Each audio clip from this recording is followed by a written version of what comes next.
O senhor Alexandre de Moraes esgotou a última possibilidade de legalidade no sentido de resolver a situação da inexistência do nosso Estado de Direito, da inexistência do regime democrático, da inexistência da vigência da legalidade e da Constituição como lei maior. Ele esgotou todos os caminhos. E a essa altura não me interessa saber se ele faz isso em sã consciência ou num estado de insanidade, não me importa. O que importa é que ele, no cargo que ocupa, tudo o que fez não poderia ter feito. E fez isso sem que nenhuma medida legal, constitucional o impedisse. E sem que aqueles que poderiam impedi-lo de fazer o que fez e faz, agissem nesse sentido.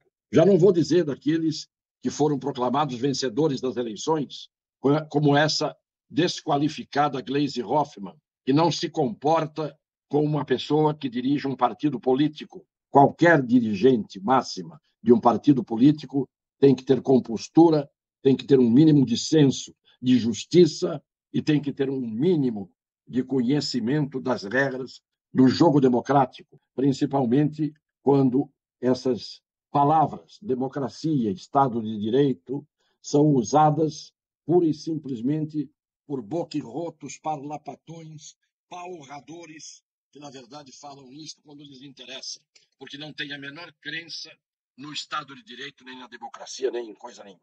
Não há possibilidade de que houvesse tanta omissão sem um corretivo. Omissão do Supremo Tribunal Federal, até porque, num revezamento, os seus membros passam por cima da Constituição e das leis, sob a omissão de todos os outros que não são a bola da vez de agir nesse revezamento. É um escândalo que um Supremo Tribunal Federal, num país, tenha uma corte tão desmoralizada, tão desqualificada pela atuação dos seus membros, como nós temos atualmente de um tempo bom já até esta data. Há uma omissão de todos aqueles que poderiam fazer um movimento no sentido contrário ao povo nos trilhos, esses que se desmandam e demandam na reta, no rumo, na direção do direito e da justiça.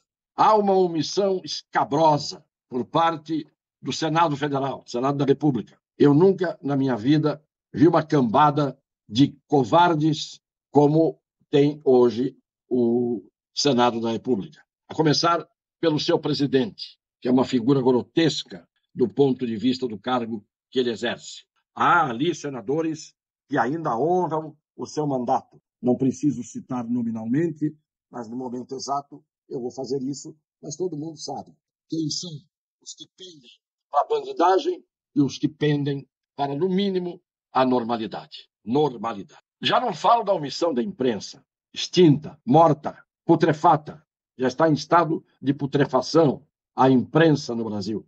Quando eu digo a imprensa como um todo, jornalistas como um todo, com as exceções de jornalistas que têm dignidade, que cumprem o seu dever, mas que não são suficientes para ressuscitar essa imprensa que está em estado de rigor cadavérico. Então, a omissão de uma grande parte do povo que está torcendo para que esses absurdos aconteçam, porque é do seu interesse.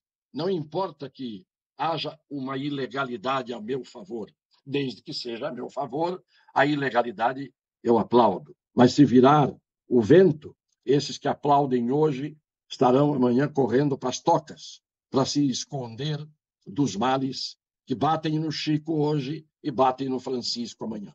Eu quero dizer apenas que esgotaram-se todos os caminhos para a legalidade. No momento em que um partido político faz uma petição dirigida a um tribunal, TSE, apresentando um parecer técnico e dizendo as coisas precisam ser esclarecidas, como é que os senhores resolvem esse problema de urnas antigas e de urnas novas que apresentaram uma distonia, o que deveria fazer o presidente do tribunal, que mais uma vez decide por conta própria, monocraticamente, como se tribunal nenhum existisse ao lado dele, ou quando existe, existe apenas para dizer amém, fazei tudo que seu mestre mandar.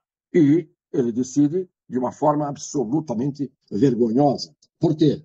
Porque transforma uma petição protocolada regularmente num instrumento que ele considera ilícito e aplica ilegalmente, sem nenhum amparo constitucional ou legal, uma pena astronômica própria de um desvairado. Porque se estivesse bem intencionado, ainda que quisesse aplicar uma pena, e não era o caso, deveria aplicar dentro dos limites da normalidade psíquica que deve nortear a conduta de qualquer julgador. Então, fechadas as portas, não cabendo mais para onde se recorrer, a pergunta que eu faço é: qual é o caminho?